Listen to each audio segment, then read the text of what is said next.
कि आपके इंटरमीडिएट में मार्क्स कितने हैं, अगर आप बैचलर्स के लिए जा रहे हो, अगर आप आइट्स कर सकते हो तो आपका आइट्स कितना है।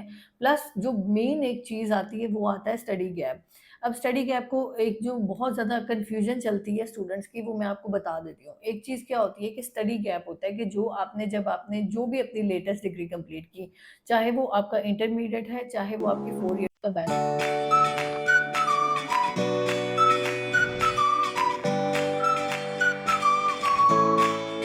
अस्सलाम वालेकुम friends, my name is Atika Gill and I am the CEO of Ages consultant. आज के वीडियो में हम बात करेंगे साइप्रस की स्टडी अपॉर्चुनिटीज़ के ऊपर।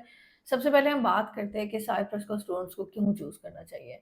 देखिए, बहुत सारी डेस्टिनेशंस हैं और बहुत सारी चीज़ें हैं जो स्टूडेंट्स के सामने हैं इस टाइम पर, और अपॉर्चुनिटीज़ भी ज़्यादा हैं, लेकिन उसमें से स्टूडेंट्स ने देखना है कि उनकी प्रोफाइल और उनके बजट के अकॉर्डिंगली उनको क्या सूट करता है। प्रोफाइल में अगर हम बात करते हैं कि प्रोफाइल क्या होती है, तो उसमें प्रोफाइल में आता है कि सबसे पहले आ जाता है कि आपके इंटरमीडिएट में मार्क्स कितने हैं, अगर आप बैचलर्स के लिए जा रहे हो, अगर आप आइट्स कर सकते हो तो आपका आइट्स कितना है। प्लस जो मेन एक चीज़ आती है वो आता है स्टडी गैप।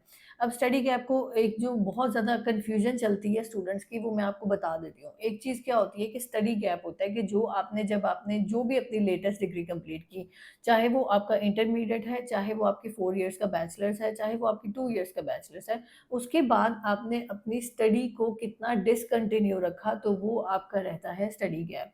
अब कुछ स्टूडेंट्स जो हैं, जब वो मेरे से डिस्कस करते हैं और मैं उनको स्टडी गैप के बारे में बताती हूँ, तो एक क्वेश्चन आता है कि हम अपना कोई डिप्लोमा लगा दें, हम कोई अपना एक्सपीरियंस लेटर लगा दें। तो वहाँ पर एक चीज़ मैं स्टूडेंट को बताना चाहती हूँ कि जो आपका स्टडी गैप है, स्टडी गैप से मुराद ये होती है कि स्टडी डिसकंटिन्यू हुई और उसके बाद जब आप दोबारा स्टार्ट कर रहे हो। बीच में वो आपके स्टडी गैप की जस्टिफिकेशन हो सकती है, जो कि आप लगा सकते हो, लेकिन फिर भी वो आपका स्टडी गैप को ख़त्म नहीं करता है। अगर किसी यूनिवर्सिटी ने कह दिया कि वो 2 इयर्स का स्टडी गैप एक्सेप्ट करते हैं, तो उसमें अगर आप अपने बीच में डिप्लोमास, आपका 4 साल का गैप है, तो आप 2 साल का डिप्लोमे लगा कर भी वो 2 साल का स्टडी गैप नहीं बना सकते। वो आपका 4 साल का स्टडी गैप ही रहेगा। तो ये एक जो कन्फ्यूज़न है, ये स्टूडेंट को समझने की ज़रूरत है कि ऐसा नहीं होता है। आपने इस चीज़ को हमेशा ध्यान में रखकर आगे चलना है।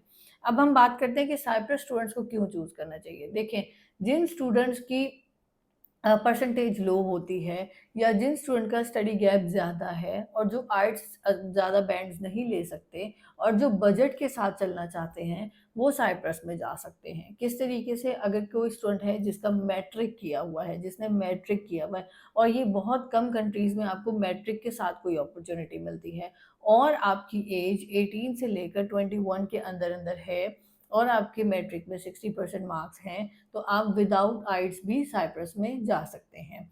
इसी के साथ-साथ अगर हम इंटरमीडिएट वाले स्टूडेंट की बात करें, तो पहले 50% होती थी, अब 60% हो गई है। तो आपको 60% इंटरमीडिएट में चाहिए, और आपका गैप यहाँ पर एक्सेप्टेबल है। लाइक अगर आपका 3 इयर्स, 4 इयर्स का गैप है, तो साइप्रस आपको एक्सेप्ट करता है, इस कंडीशन के साथ भी। नॉर्मली यूके की यूनिवर्सिटीज़ भी नहीं करती, और यूएस करता है, लेकिन वो एक डिफरेंट सिनेरियो है। अगर हम बात करें ओवरऑल, तो यूरोप में या शेंजन में या ओवरऑल कोई भी स्टडी डेस्टिनेशन है, वो अच्छा नहीं समझती अगर बैचलर्स वाले स्टूडेंट्स का 2 ईयर्स से ज़्यादा का गैप हो।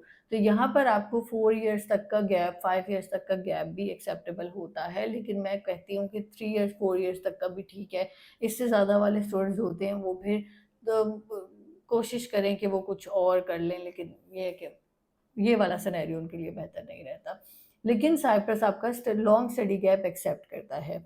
इसमें आपको साथ आइट्स आपका रिक्वायर्ड है। अब आइट्स की अगर हम बात करें, तो साइप्रस में आपका 4.5, 5 इतने बैंड्स भी आपके एक्सेप्टेबल है। अगर आपका 4.5 होता है तो आप फाउंडेशन ईयर में जाते हो। अगर आपका उससे ज़्यादा बैंड्स हो जाते हैं, तो फिर आप डायरेक्ट बैचलर्स के लिए एलिजिबल होते हो। तो ये एक अपॉर्च्युनिटी भी साइप्रस के स्टूडेंट्स के लिए आती है। इसी के साथ-साथ अगर हम मास्टर्स वाले स्टूडेंट की बात करें, तो मास्टर्स वाले स्टूडेंट को भी आर्ट्स ज़्यादा नहीं चाहिए। नॉर्मली अगर हम किसी दूसरी कंट्रीज़ की बात करते हैं, तो वहाँ पर 6.5 आर्ट्स इतना चाहिए होता है। यहाँ पर आपको उस तरह का कोई मसला नहीं है। तो उस लिहाज से भी साइप्रस जो है आपके लिए एक अच्छी स्टडी डेस्टिनेशन बन जाती है। प्लस अगर हम आगे फाइनेंसेस की बात करें तो फाइनेंसेस में क्या होता है कि नॉर्मली अगर हम यूरोप साइड की बात करें तो वहाँ पर आपको 6 मंथ्स की बैंक स्टेटमेंट रिक्वायर्ड होती है, और जबकि साइप्रस में आपकी इस तरह का कोई चक्कर नहीं है, आपकी 1 मंथ की स्टेटमेंट भी चल जाती है।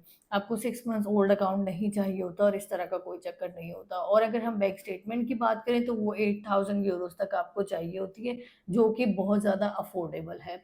इसी के बाद अगर हम बात करें कि स्टूडेंट की वहाँ पर अपॉर्च्युनिटीज़ की, तो वहाँ पर स्टूडेंट्स को काम मिल रहा है, स्टूडेंट कर रहे हैं। ओवरऑल अगर हम साइप्रस की बात करें तो हाँ, एक चीज़ मैं हमेशा से कहती हूँ कि ये एक लॉन्ग प्रोसेस है। इस टाइम पर यूनिवर्सिटीज़ जो हैं उनकी पैक्ड हैं, उन्होंने बहुत ज़्यादा नंबर्स लिए हैं स्टूडेंट के। तो आगे अगर आप भी इस तरीके का है कि आपकी प्रोफाइल लो है, आपका बजट उस तरीके से नहीं है और आपकी स्टडी डेस्टिनेशन आप चाह रहे हो कि आपकी यूरोप में हो और आपके पास फाइनेंसेस भी नहीं है उस तरह से, तो फिर आप इसको कर सकते हो। फाइनेंसिंग की बात जहाँ पर मैंने की है, तो वहाँ पर आपकी अगर हम बात करें आपकी यूनिवर्सिटी की ट्यूशन फीस की, तो वो भी आपको 5000 यूरो पर ईयर के अंदर आपको मिल जाती है। तो ये नॉर्मली अगर हम यूरोप में देखें तो आपको इस तरह की अपॉर्चुनिटीज़ कम मिलती हैं और आपको वीज़ा रेशो के चांसेस भी इसमें तकरीबन 98% 97% होते हैं। रिफ्यूज़ल्स अभी तक हमने साइप्रस के उस तरीके से नहीं देखे हैं, बल्कि ये कह लें कि मैंने अभी तक कोई साइप्रस का रिफ्यूज़ल भी नहीं देखा है। और इसमें ये चीज़ है कि आपकी जो प्रीवियस अगर कहीं से रिफ्यूज़ है, तो यहाँ पर आपको वो भी मसला नहीं होता है।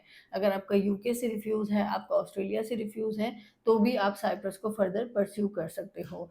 तो ओवरऑल साइप्रस अच्छा पैकेज है, और अगर स्टूडेंट इस पे अप्लाई करना चाहते हैं, तो अब आहिस्ता-आहिस्ता वही वाली बात है कि हर डेस्टिनेशन जो है वो थोड़ा-थोड़ा सख्ती करता जा रहा है। तो इससे पहले साइप्रस आपके लिए क्लोज़ हो, आप बेहतर है कि इसको टाइम से अप्लाई कर लें। This is all for now. Thank you so much for watching.